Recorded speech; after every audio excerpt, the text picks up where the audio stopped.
If the Greys couldn't reproduce, then how exactly did their form mutate over time while they were still underground? Genetic engineering. Oh. They had to genetically engineer themselves to adapt to the changing environment. And do a lot of other civilizations that you've encountered also work on the principle of synchronism like the Sasani beings do? Quite a few do, especially those that are really part of our interstellar alliance. It's really the currency of our alliance.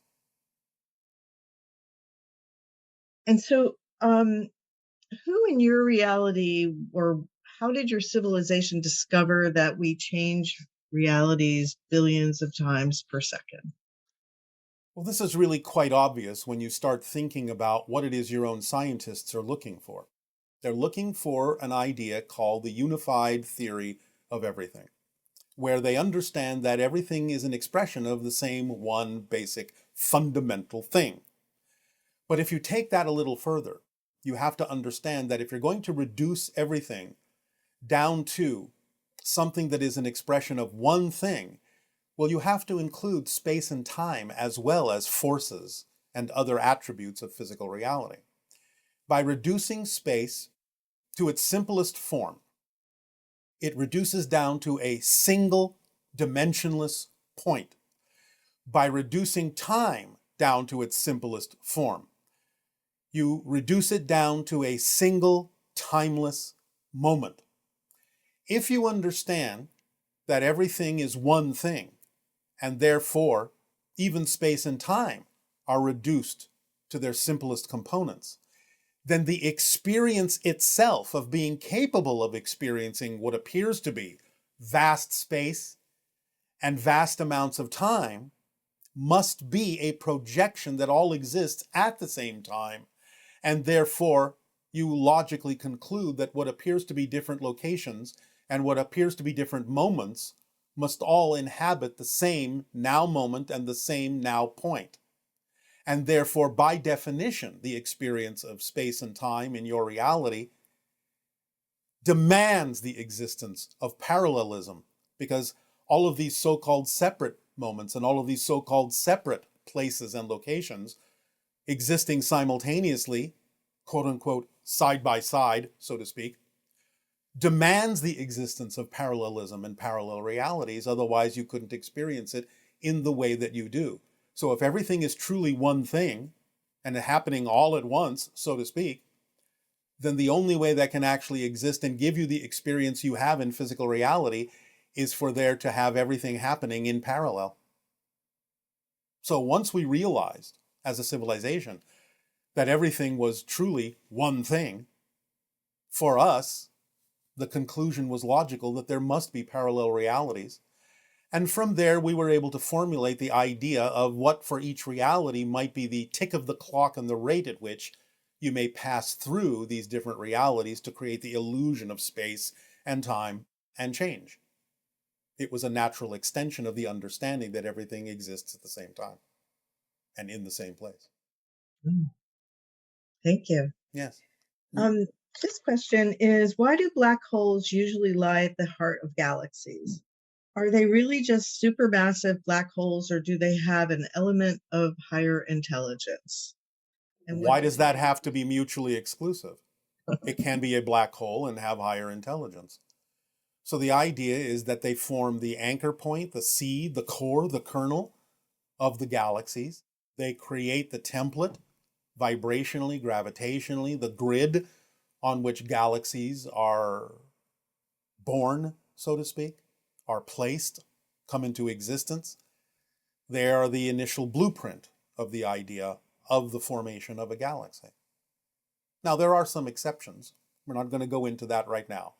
But fundamentally, for the most part, supermassive black holes, which do exhibit a type of intelligence, carry information in a way that lays out the template for the galaxies that they wind up at the core of. Okay. And there was a question about Sasquatch and why we never find the remains of Sasquatch physically here on Earth. Yes, as we have said, Sasquatch can go into other dimensions, other levels of reality, parallel worlds, and so on and so forth.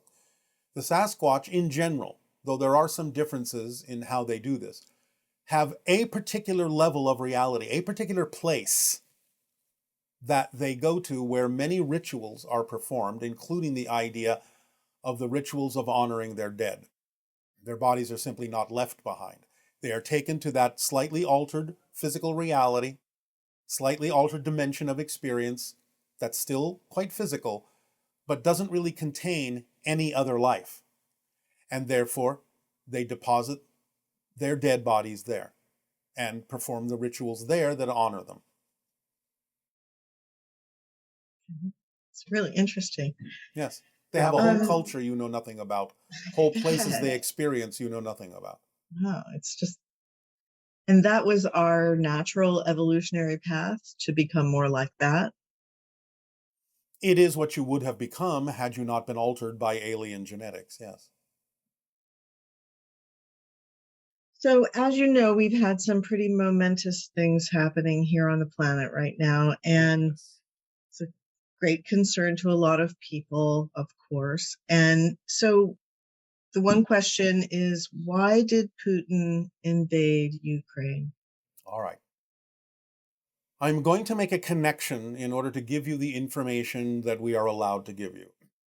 This connection is to what might euphemistically be referred to as the Interstellar Alliance Council. So I will be speaking on their behalf as well as on the behalf of myself. One moment.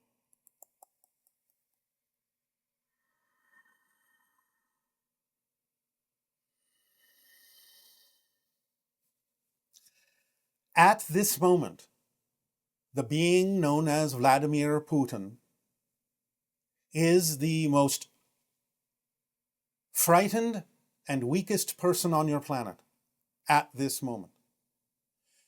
Exhibiting the idea of weakness, exhibiting the ideas of fear, exhibiting the idea of loss of control and fear attached to that concept.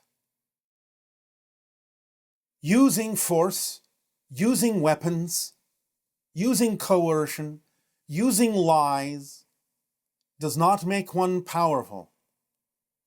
The use of such things is an indication that the person using them, or the people thereof, fear that they are weak and powerless.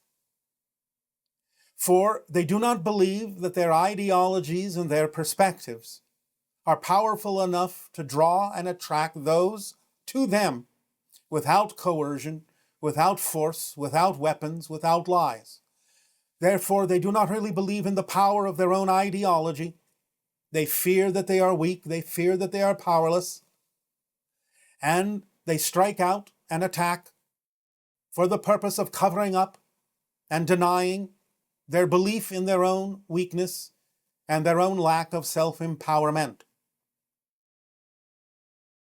The idea on your planet is that from our civilizations, there are no soldiers, there are no police forces. This does not mean that you should abandon them or dismantle them. But in our reality, such beings take on more of the idea that you refer to as first responders, rescue operations, those that benefit the masses by coming in when and where they are needed to aid and assist and be of value in uplifting the civilization.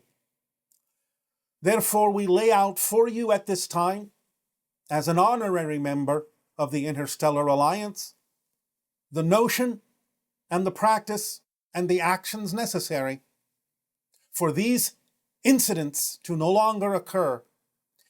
You have to have what you call your military and police forces, where each and every individual understands how life works and has an ethical and moral center on an individual basis, rather than following orders in a slavish way.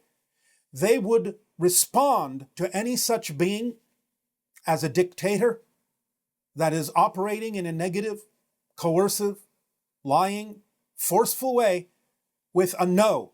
We will not follow you because it is outside the alignment of our moral and ethical centers in our connection to all that is. Such beings would be an aberration on your planet and would be immediately removed into a program of correction and therapy to allow them to learn to connect to their own self-empowerment, their own spiritual center and expression of all that is, rather than being left, as you would say, in charge. When you can, create programs that instill this universal ethical and moral center, a sense of connection to spirit, and expression and actions that are in alignment with who you truly are as powerful beings, and honoring and owning your own true power, it will no longer be necessary to have soldiers that follow orders slavishly. It will no longer be necessary to have a police force that must enforce the law, but simply act as those that guide, nurture, uplift, remind. In the same way that we have the organizational bodies in our alliance that amplify and magnify the concept of organization, the concept of awareness, the concept of stability, the concept of fluidity, the concept of adaptability, and the concepts of strengthening and magnifying everyone's individual self-empowerment in a way that functions harmoniously throughout the whole. You must think in terms of whole systems, rather than components that you struggle to piece together. In this way, when there are no longer those that simply slavishly follow orders, but each having their own ethical and moral center, will such actions as you are now experiencing on your planet no longer be possible. You must allow yourself, if you wish, to create programs, to teach, to educate, to help each individual find their self-empowerment and align to the idea of what you call the positive side of their ethical and moral experience in life, to connect back to their awareness of all that is, so that they will no longer support individuals who force, who coerce, who lie. The idea, therefore, is that this program must be started on your planet for you to truly achieve what can be achieved in your connection to our Interstellar Alliance as a full-fledged member. Through the window of open contact, it would be wise if you would accelerate these programs in such a way, create these programs and act on them in such a way that you can allow each to feel their own true self-empowerment and move forward as a collective whole, a collection of absolute individuals who are each empowered to be their unique selves with their unique connection to all that is, no longer slavishly following orders for those who fear that they are powerless, who fear others, who fear loss, who fear disconnection, who fear they are weak. For again, weapons do not make you powerful. They are a statement that you feel and believe you are powerless, too powerless to attract what you need in life without them. Let that be the anthem of your world. We thank you. Will that have answered your question? Yes, thank you. There was a follow-up question also, which was, will the ETs prevent full-scale nuclear war, and how can they do that? As we have said many times, there have been many demonstrations given over the military bases on your planet that harbor nuclear missiles, where our crafts have, by hovering over and extending their electromagnetic beams, shut down the launch codes, erased the launch codes, scrambled the launch codes to demonstrate that while it might still be possible for there to be a limited nuclear strike, a small one somewhere on your world, the idea of global thermonuclear war would rip through the fabric of dimensions to other realities, and this you are not allowed to do. So this will be prevented on a larger scale, even though smaller scales that will not have that effect interdimensionally can still be allowed, because you still have to make up your own minds about what you wish to experience on your world. But the larger expression of it, yes, is not allowed and will be prevented. That's good to hear. And we appreciate that. And we appreciate everything that you've shared. Thank you so much, Bashar, from me and from all of our listeners. We really appreciate you and love you. Our unconditional love to you all is our passion and our pleasure to interact with you in this way.